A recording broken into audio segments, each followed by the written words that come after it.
السلام علیکم ورحمۃ اللہ وبرکاتہ۔ امید ہے کہ آپ ایمان اور صحت کی بہت اچھی حالت میں ہوں گے۔ آپ دیکھ رہے ہیں والذین معہ۔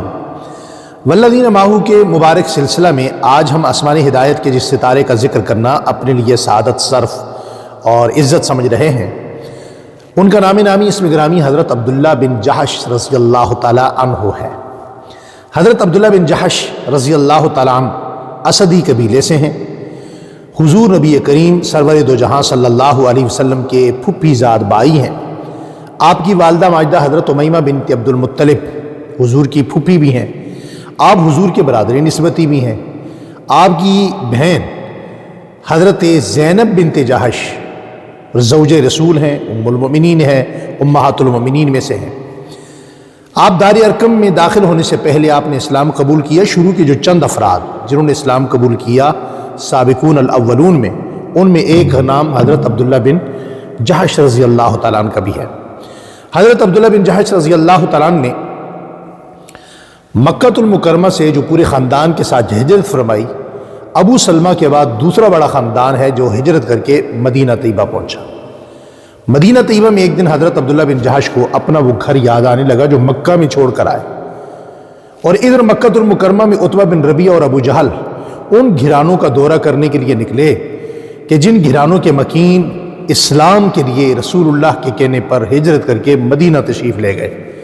ان کا گزر جب عبداللہ بن جحش کے دروازے سے ہوتا ہے تو ہوا کا ٹکراؤ آتا ہے اور وہ دروازہ کھلا ہوا ہے، اور جو دروازے کے پارٹ ہیں وہ ٹکرانے سے ایک بڑی آواز پیدا ہوئی۔ تو عتبہ بن ربیعہ نے کہا کہ ابو جہل دیکھو، یہ مکان، یہ دروازے اپنے رہنے والے مکینوں کے پیچھے رو رہے ہیں۔ تو ٹونٹ کرتے ہوئے، طنز کرتے ہوئے ابو جہل کہتا ہے اگر ایسا ہے تو میں ان کا رونا بند کر دیتا ہوں۔ کہا وہ کیسے؟ اس نے عبداللہ بن جحش کے مکان پر قبضہ کیا، ساز و سامان کو اپنے استعمال میں لانے لگا۔ یہ بات چلتے چلتے مدینہ طیبہ پہنچتی ہے، عبداللہ بن جحش کو پہنچتی ہے۔ وہ بڑے غمگین ہو جاتے ہیں، پریشان ہو جاتے ہیں۔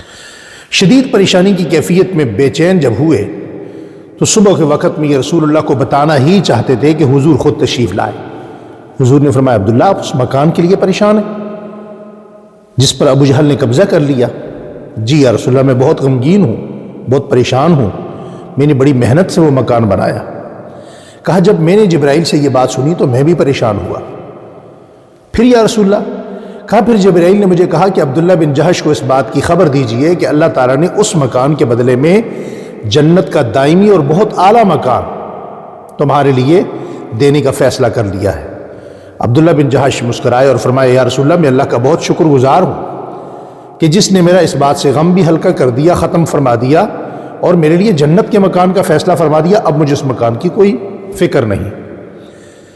رسول اللہ صلی اللہ علیہ وسلم کے صحابہ میں جنگ بدر سے بھی پہلے ایک جماعت بنی۔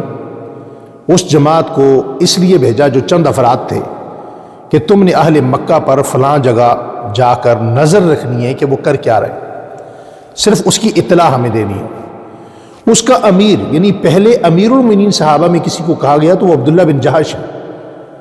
حضرت عبداللہ بن جحش مختصر قافلے کو لے کر وہاں رخصت ہوتے ہیں۔ حالات و واقعات ایسے بنتے ہیں کہ لڑائی ہو جاتی ہے اور ایک بندہ مشرک مارا جاتا ہے۔ یہ اسلام کی پہلی لڑائی ہے جس میں ایک مشرک مارا گیا اور دو بندوں کو قید کیا گیا۔ وہ اپنے ساز و سامان سمیت ان کو لے کر عبداللہ بن جحش مدینہ آ گئے۔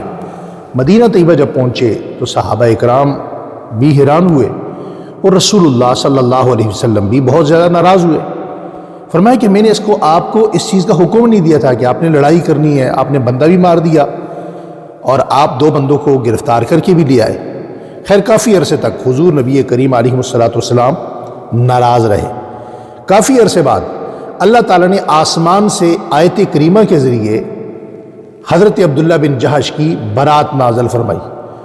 فرمایا یسألونک عن الشہر الحرام قتال فیہ۔ اس آیت کریمہ کے ذریعے جب حضرت عبداللہ بن جحش کی برات نازل ہوئی تو حضرت عبداللہ بن جحش بہت زیادہ خوش ہوئے۔ صحابہ اکرام یہ آیت پڑھتے ہوئے آتے اور آپ کو مبارکباد دیتے اور یہ چاہتے کہ آپ اپنی قید سے باہر آ جائیں، مگر عبداللہ بن جحش حضور کے انتظار میں تھے۔ حضور تشریف لائے اور حضور نے خود یہ آیت کریمہ پڑھی اور عبداللہ بن جحش کو مبارکباد دی کہ اللہ تعالیٰ نے تمہاری وجہ سے ایک حکم بھی بدل دیا۔ حضرت عبداللہ بن جہش رضی اللہ تعالیٰ عنہ میدان بدر میں شریک ہوئے۔ میدان بدر میں آپ کے ایسے کارنامے، ایسی آپ نے جنگ لڑی کہ ہر صحابی کی زبان پر وہ ذکر روزانہ تر و تازہ رہتا۔ پھر اسی ذوق شوق کے ساتھ آپ شہادت کے ذوق کے ساتھ میدان احد میں گئے۔ حضرت سعد بن ابی وقاص کہتے ہیں کہ ہم دونوں نے بیٹھ کے دعا مانگی، پہلے میں نے مانگی، پھر حضرت عبداللہ بن جہش نے مانگی۔ اور جو عبداللہ بن جہش کی دعا کے الفاظ ہیں وہ کیا ہیں؟ یا اللہ، کل کو میرا کسی ایسے دشمن سے پالا پڑے جو بہت بہادر ہو، بہت طاقتور ہو، اور میرے ہاتھ سے اس کی طاقت کے باوجود اسے کوئی ایسا زخم لگے کہ وہ تڑپ تڑپ کے مر جائے، اور پھر وہ مجھ پر غالب بھی آ جائے اور وہ میرے کان بھی کاٹ دے، میری آنکھیں بھی نکال دے، میرا ناک بھی کاٹ دے۔ تو اگلے دن حضرت سعد بن ابی وقاص رضی اللہ تعالیٰ عنہ کہنے لگے کہ جب میں ایک درخت کے قریب سے گزرنے لگا تو میں نے دیکھا کہ نیچے حضرت عبداللہ بن جہش کی لاش ہے، اور آپ کا ناک، آپ کی آنکھیں، آپ کے کان ایک دھاگے کے ذریعے ایک درخت پر لٹکائے ہوئے ہیں، اور بالکل قریب ہی جس دشمن نے یہ سب کچھ کیا وہ خود بھی تڑپ تڑپ کر مر چکا ہے۔ یہ تھے حضور صلی اللہ علیہ وسلم کے صحابہ جن کو اللہ کی ذات پر اتنا یقین تھا، وہ دعا مانگتے تھے، وہ دعا قبول بھی ہوتی تھی، اور اللہ سے ملاقات کا بھی اتنا شوق تھا کہ وہ دنیا چھوڑ کر خود اللہ تعالیٰ کے بعد جانا چاہتے تھے۔ دیکھتے رہیے والذین معہ، پیرا جاری رہے گا۔ اپنا بہت خیال رکھیں۔ السلام علیکم ورحمۃ اللہ وبرکاتہ۔